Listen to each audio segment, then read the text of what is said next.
Howdy folks, in today's video I'm going to show you how I'm going to take this little area of the garage and turn it into a half bath using a macerating toilet. That way we can avoid having to trench down into the foundation of the garage and try and find the drain for that. So you can see we've already got the wall opened up, so we've grabbed the hot water and the cold water supply from the laundry, brought it over for the new vanity sink and also for the toilet. So stay tuned, we'll show you the rest of the steps, and including raising up this foundation to the same level as the house. Today we are framing in, building a half bath in the garage. It's a 2-bedroom, 1-bath house, and they need another bathroom option. So what we've done is we've raised the floor up to the same level as the foundation of the house, so that our flooring will just be a smooth transition once this door is removed. I put down a little bit of quick level, about a 1/2 inch thick of quick level to get it level, and then I used my treated lumber, laid it down flat to build it up to this level with the subfloor and some plywood on top of that to get it to the exact level that we need. And then I used ram sets to put all that down into the foundation and screwed all this down into the 2x4s, the treated 2x4s. What we're doing here, because there's no plumbing in the garage for drain, so rather than trenching and trying to find the drain, we're putting in a macerating toilet, which will actually drain the sink, the vanity, down into the toilet. And then the toilet, if you're not familiar with the macerating toilet, what it does is it grinds up all the contents and it pumps it. It's gonna pump it through this 3/4 inch line. And then we've plumbed that 3/4 inch line into the drain down here below the washer. So it's gonna pump down into that.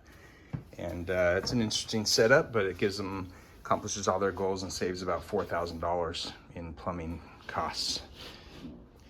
Our original plan was to actually bring the foundation all the way out here and then do the laundry, build the laundry inside the room. However, the city shut it down because they require 20 feet of parking space from here to the garage opening. So we had to move it back. So we're just now doing a half bath instead of the indoor laundry and a half bath. There's not quite enough room if you have the laundry back all the way here to be able to walk through here and still access the opening for the laundry very comfortably. So we just decided to keep it in the garage.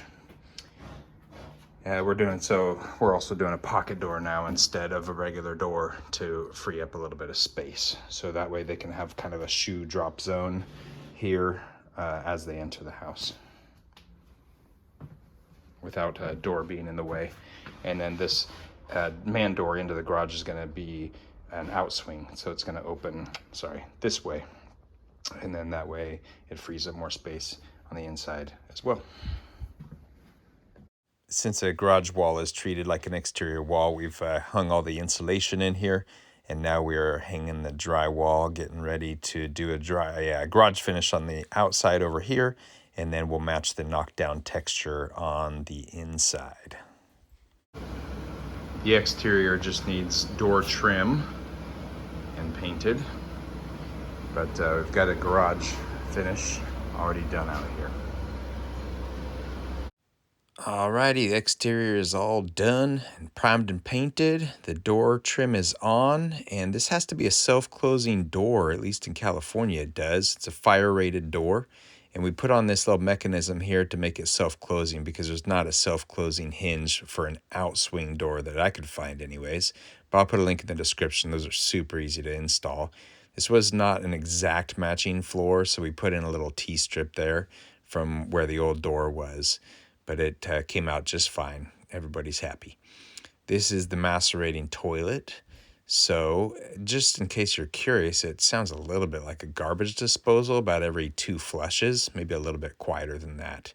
This is the drain from the vanity. Vanity works like a regular old vanity, goes down into a P-trap and drains into the wall and then into the macerator, and then it pumps the toilet contents and the vanity contents right out there. Thanks for the broken toilet lid, Saniflo. That's right, they're sending us a new one. I did not take into account the trim on this pocket door, so I had to move the vanity over just a little bit to the right to get it to clear that trim. So there's a little bit of a gap here now, about a 1/2 inch gap, but the side splash, as soon as that comes in, it's going to be blocking that, so no big deal. Got the mirror in. Oh, there's me. Hey, me. Got the light in. And, yeah, everything's looking pretty good. So we did have to add an exhaust fan into here. There was not an exhaust fan, so that's up there. And there's a spider. Hey, spider. Welcome home. So we added the light exhaust fan combo. We also needed airflow in here, like air conditioning and heating. So we added a register right here, and then we added a 4-inch ducting and teed it into some of the other ducting. That's it. Here's our half bath. Removed the old door. Did a finish that matches the rest of the house on this doorway right here, and finish it all up. Like it if you like it, and let me know if you have any comments or questions. Thanks.